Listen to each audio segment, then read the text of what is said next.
Shalom Chavirim. I'm so happy to see you. I am getting ready for Passover, and today I'm going to be putting together my Pesach plate, my Passover plate, my Kerat Pesach. So the Passover plate that I use has labels for each of the things that I'm going to put on it. There we go. Now we're not upside down. And I'm going to be putting it together today. Now the first thing that I want to put on my plate is my karpas. The karpas is a symbol of spring. It's a symbol of new beginnings. And when we dip it in the salt water, it is a symbol of those tears and the sweat of the slaves. And so I'm going to take a little bit of parsley. I'm going to give it a little rinse, give it a little dry, and put it on my plate where it says karpas. Perfect. Now I'm going to make the salt water. I'm going to take a bowl and add a little bit of water to it. My salt water lives in the middle of my plate where it says Pesach. I'm going to use a little salt from my salt shaker. Put it on the inside of my water. Give it a little mix. And now I've got my salt water ready to go. I'm ready for that part of the Seder. The next thing that I want to add to my Seder plate is I want to add the maror. The maror is the bitter herbs.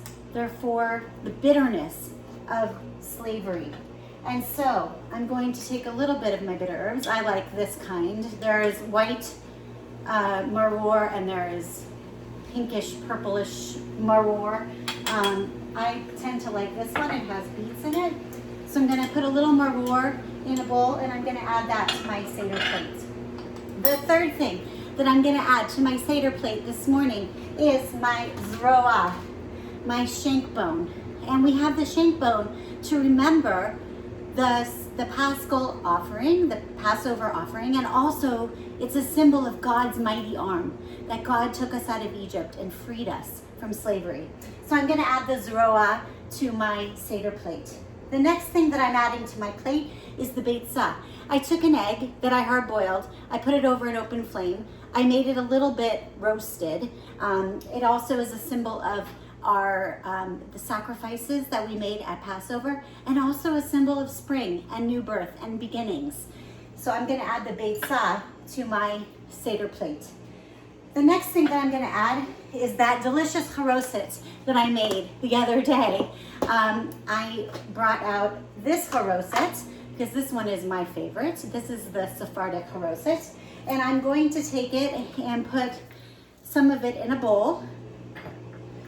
I could put everything on my plate, but I try to keep my plate nice and tidy. So I put everything in a bowl. So I'm going to put a little bit of charoset in a bowl. And the charoset is a symbol of the mortar between the bricks that the Israelites used as they were building for Pharaoh. They used this. This is like the glue. They didn't actually use this. This is something delicious to eat, but this is a symbol of something that they used to put the glue between the bricks. So I'm adding the charoset to my Seder plate. And finally, the last thing that I'm going to add is the chazeret. The chazeret is like a romaine lettuce. It's kind of like a bitter lettuce, and also is a symbol of bitterness of the slavery that we experienced. And so I'm going to add, we have the chazeret and we have the maror, which both are symbols of the bitterness of slavery. So I'm going to add that to my plate. Now I have a complete plate and I am ready to start my Passover Seder. See you soon.